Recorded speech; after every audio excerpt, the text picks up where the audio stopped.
All eyes were on Greece last year following Syriza's surprising election victory and the subsequent and tragic showdown with the IMF and the European Central Bank over the terms of its bailout. It seems that battle was only the beginning of Europe's problems. Recent months have seen the unofficial but very real suspension of the Schengen Agreement, which has allowed free movement without passport checks between member states since 1995, along with increasingly brutal measures being taken to stop the free movement of huge numbers of refugees fleeing war-torn Syria and the surrounding states.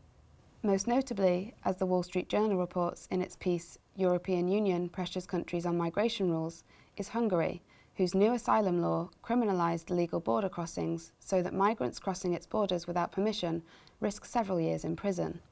From this startling lurch to the right, with the rise of nationalist and populist anti-immigration groups across Europe, including France's Front National, Germany's Pegida and Britain's UK Independence Party, to the protracted migrant crisis currently being mishandled by the member states, it is becoming ever clearer that the future of the European Union is not so certain as it once might have seemed. The debate that has been raging across the world media has, in part, been about the nature and purpose of the EU itself. In December last year, a summit was held on the two main issues facing the EU at the moment, the migrant crisis and Brexit, the referendum on whether Britain should stay in the EU, as reported by Germany's Deutsche Welle. The New York Times opinion following this round of talks was that things can get worse for the EU, stating that this year's political and economic shocks over an influx of migrants, Greek debt, Islamist violence and Russian military action have led to the return of border controls in many places, the rise of populist anti-European Union political forces and recrimination among European Union governments. So, from proposals of wire fences around Europe and wire fences across the middle of it too, from water cannons used on refugees on the border of Hungary to a German politician who said that police should shoot migrants trying to enter the country illegally, as reported by The Telegraph here, all the while allowing refugees from the war-torn Middle East to live semi-permanently on the outskirts of European cities, in semi-official camps in constant danger of being burnt down by their local fascists, the debate about immigration rages on. Panic has spread across both the anti- and the pro-EU media, who can at least agree on one thing. The anti-refugee sentiment currently rampaging across Europe is contributing to the EU's instability. In Germany, the debate has primarily been around the Schengen Agreement, with the centre-left Süddeutsche newspaper arguing that if Schengen breaks down due to border controls, the consequences for the German economy will be catastrophic. The impact of a breakdown of Schengen is no small matter, and not just for the German economy. As the New York Times reported in its article, European growth seen as slower than previously predicted, the lack of a unified response to the migration crisis in the European Union has led countries like Denmark and Germany to temporarily re-establish border controls with neighbouring member states. That threatens to slow commercial truck traffic and other cross-border business and presents a significant economic risk, particularly if there's a surge in migration this year. The report goes on to explain, the turmoil is also threatening the European Union's Schengen Agreement, which normally allows for borderless travel in much of the bloc. The European Commissioner for Economic and Financial Affairs is unequivocal that there is a high cost for our economies if Schengen would be at risk. Mother Jones, in their piece about how the refugee crisis is wreaking havoc on the European Union, quotes François Crépeau, the United Nations Special Rapporteur on the human rights of migrants, saying that the undoing of Schengen would be a disaster for Europe, a disaster for the European Union because they would renounce one of their greatest achievements. The Wall Street Journal sees the volume of migrants as an urgent problem to be solved. As it points out in its piece, migrant crisis risks eroding European Union's gains. Failure to cut the inflow could lead to the renationalisation of some European policy areas, many politicians have warned. The temporary restoration of border controls by France, Germany and others last fall, undermining document-free travel within most of the bloc, shows the erosion process has already started. And trying to cut the inflow, Europe certainly is. As Der Spiegel reports in its piece, Coalition of the Unwilling, Merkel's Plan B could mean the end of Schengen, there have been calls for Europe to provide billions in aid to Turkey in exchange for Ankara doing all it can to prevent Syrian refugees from travelling onward to Europe. Once more, the blame is being laid at Greece's feet. As the piece goes on to imply, officials in the Berlin Chancellery are working on plans that would have been unthinkable just a short time ago, a cancellation of the current Schengen system and the introduction of a much smaller border-free travel area. such a smaller area would not include Greece, which has proven unable to protect its external borders. And, as the New York Times makes clear in its piece, Greece resists its role as European Union's gatekeeper, they are not alone in thinking Greece is at fault. It reports European nations say Greece is not doing enough to enforce the border, and with the number of refugees expected to surge again as the weather improves, the pressure for a new approach is escalating rapidly. Agence France-Presse reports that the EU urges Greece to take steps to tighten bloc's external border, urging Greece to take specific steps to check the flow of asylum seekers to its shores and protect the 28-nation bloc's external border.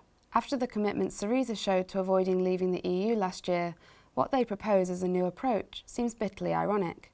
As the New York Times piece goes on to explain, exasperated with what they claim is a Greek policy of waving people through to the rest of Europe, officials in the European Union are talking about temporarily expelling Greece from the bloc's passport-free travel zone.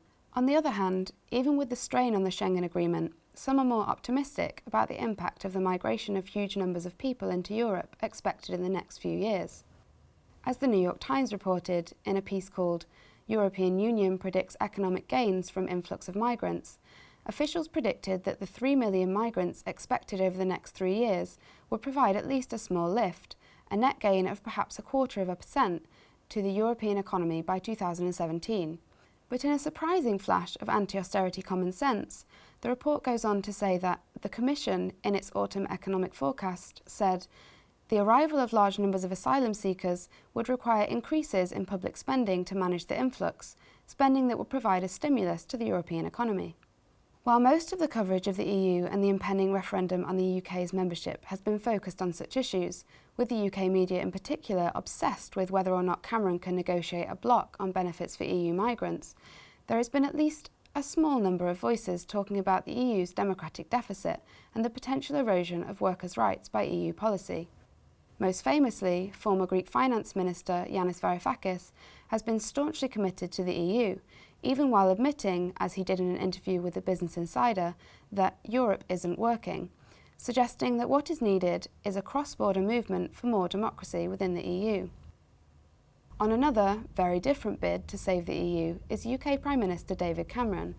According to The Guardian, he is to urge business leaders to back bid for staying in the EU ahead of the referendum on UK membership this year, on the grounds that the voice of business must be heard in Britain and across the whole continent.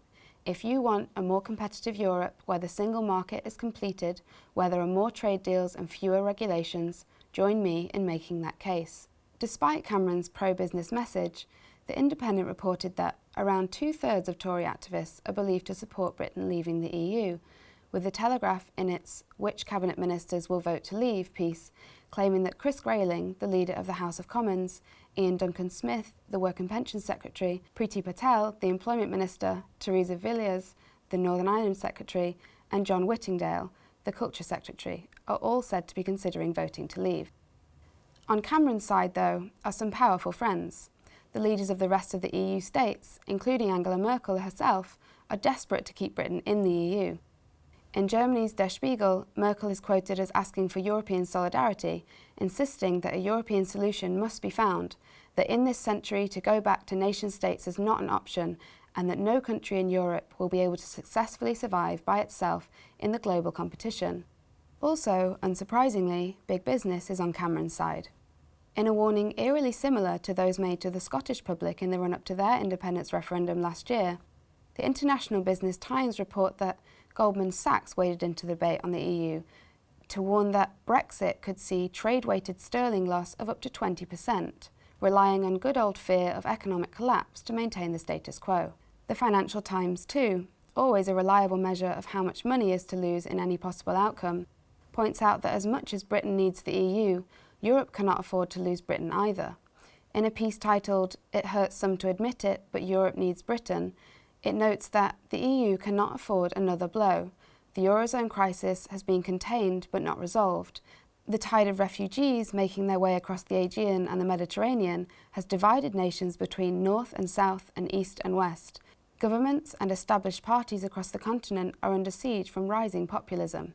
This is not the moment to lose even as awkward a member as Britain. Regardless of the outcome of the British referendum, the European Union looks set to continue to face difficult challenges in the weeks and months ahead. Some are not so optimistic about the outcome.